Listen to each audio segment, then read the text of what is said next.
नमस्कार। अख्तियारपुर गांव में आयोजित वन एवं पर्यावरण मंत्री तेज प्रताप यादव जी का कार्यक्रम लगभग समाप्त हो गया है। कुछ ही देर बाद जो खैरा में डाइवर्सिटी पार्क बनना है उसके निरीक्षण को लेकर पहुंचने वाले हैं। करीब आधे घंटे के संबोधन में तेज प्रताप यादव जी के द्वारा अपनी बातों को केवल और केवल धर्म के इर्द गिर्द केंद्रित रखा गया।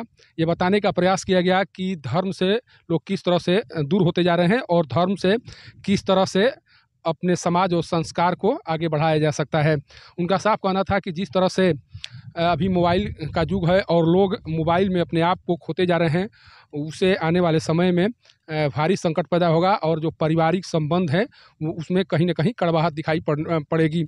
उनका इशारा इस बात की ओर था कि जब तक से लोग अपने माँ बाप का सेवा नहीं करेंगे तब तक से वो जो भारतीय संस्कृति और समाज की कल्पना की गई है वो कभी साकार नहीं हो सकता है। और इसीलिए करीब 45 मिनट के संबोधन में उनका साफ कहना था कि लोग खासकर जो युवा हैं उन युवाओं को कम से कम अपने माता पिता के बारे में ज़रूर सोचना चाहिए। मंच से उन्होंने युवाओं से जानना चाहा कि अगर कहीं पर अगर आपकी पत्नी मुसीबत में पड़े और उसी समय माँ भी मुसीबत में पड़ जाए तो आप सबसे पहले किसे सहारा देंगे। तो युवाओं का कहना था कि माता को ही पहली प्राथमिकता दी जाएगी, लेकिन उनका जो इशारा था वो कहना था कि आप भले ही यहाँ पर कह लें, लेकिन जो सच्चे मन के लोग हैं वही ऐसा कर पाएंगे, सबके बस की बात नहीं है। जिस तरह से लालू प्रसाद यादव अक्सर अपने बयान के लिए जाने जाते रहे हैं, उसी तरह का अंदाज और बयान आज तेज प्रताप यादव का भी अख्तियारपुर गांव में दिखाई पड़ा। उन्होंने जिस तरह से लोगों को ये बताने का कार्य किया कि किस तरह से जो विदेशी ताकतें हैं या जो किस तरह से भाजपा के लोग हैं वो कहीं न कहीं गरीब और जो भी अक़लियत के लोग हैं, अक़लियतमंद लोग हैं, उनको परेशान करने की कोशिश कर रही है। वो इशारा में उनके द्वारा ये बताने की कोशिश की गई और बाकायदा वो कहावत भी सुनाई गई, जिस कहावत के माध्यम से वो ये बता सकें कि किस तरह से भारत में धर्म के प्रति असहिष्णुता बढ़ती जा रही है। अक्सर लालू जी के कार्यक्रम में ये देखा गया है कि जब भी वो किसी कार्यक्रम को संबोधित करते थे, उस दौरान उन्होंने एक कहावत के माध्यम से अपनी बात को शुरुआत करते थे और ये बताने की कोशिश करते थे कि जो विदेशी ताकतें हैं या जो भारत में जो सांप्रदायिक ताकतें हैं वो किस तरह से लोगों को परेशान कर रही हैं। कुछ इसी तरह का अंदाज आज तेज प्रताप यादव का अख्तियारपुर गांव में दिखाई पड़ा। जिस तरह से लोगों की उम्मीदें थीं कि अपना बयान देंगे, तेज प्रताप यादव अपना पक्ष रखेंगे, उसी तरह का पक्ष उनके द्वारा रखा गया। 45 मिनट के उद्बोधन में उन्होंने साफ ये कहा कि भारत के लाल किले पर एक बार फिर आधारी लोगों का जो कब्जा है भारत के लाल किला पर, अब उसको हटाना है और वहाँ पर झंडा फहराना है।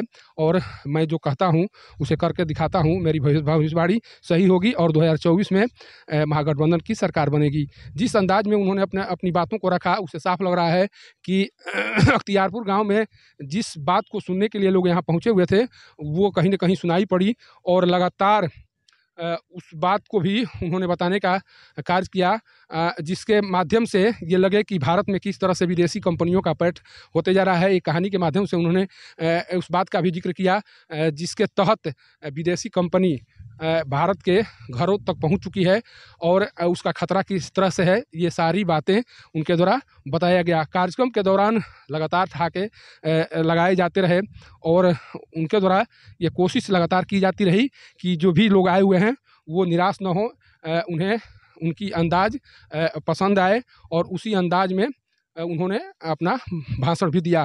भाषण की शुरुआत उनके द्वारा एक तरह से धार्मिक कार्यों से, धार्मिक वक्तव्य से शुरुआत हुई। उनके भाषण का, उनका जो भाषण है उसकी शुरुआत उस धार्मिक वक्तव्य से हुई और जो जिनके घर पर कार्यक्रम था उस कार्यक्रम जिनके घर पर कार्यक्रम था उनका संबंध कैसे उस घर से और उस परिवार से जुड़ा, उसकी कहानी पूरी कहानी तेज प्रताप यादव जी के द्वारा बताया गया। और ये भी बताने की कोशिश किया गया उनके द्वारा कि कहीं न कहीं आने वाले दिनों में जो वन विभाग है वहाँ पर हरियाली और बेहतर हरियाली लाने की कोशिश की जाएगी। और उन्होंने उन दिनों को भी याद किया जब वो स्वास्थ्य मंत्री थे और जब उनके द्वारा चिकित्सकों पर कार्रवाई की गई। हालांकि कुछ ऐसे शब्दों का इस्तेमाल किया गया जिस शब्दों के कारण काफ़ी लोगों के द्वारा ठहाका लगाया गया। मंच पर संबोधन के दौरान उनके द्वारा मुख्यमंत्री नीतीश कुमार जी को मुख्यमंत्री नीतीश कुमार यादव बता दिया गया और उस पर हालांकि उनके द्वारा सुधार की गई, लेकिन पूरा मंच ठहाके से गूंज उठा। कई बार इस तरह के संबोधन लोगों को सुनाई पड़ा, जिस संबोधन को सुनकर न लोग केवल ठहाके लगाते हुए दिखाई पड़े, बल्कि जमकर नारेबाजी भी की और ये बताने की कोशिश किया गया उनके द्वारा कि जो छवि लालू यादव की आप में दिखाई दे रही है, उसी छवि को हम लोग देखने की कोशिश कर रहे हैं और इस छवि को हमेशा बनाए रखा जाए।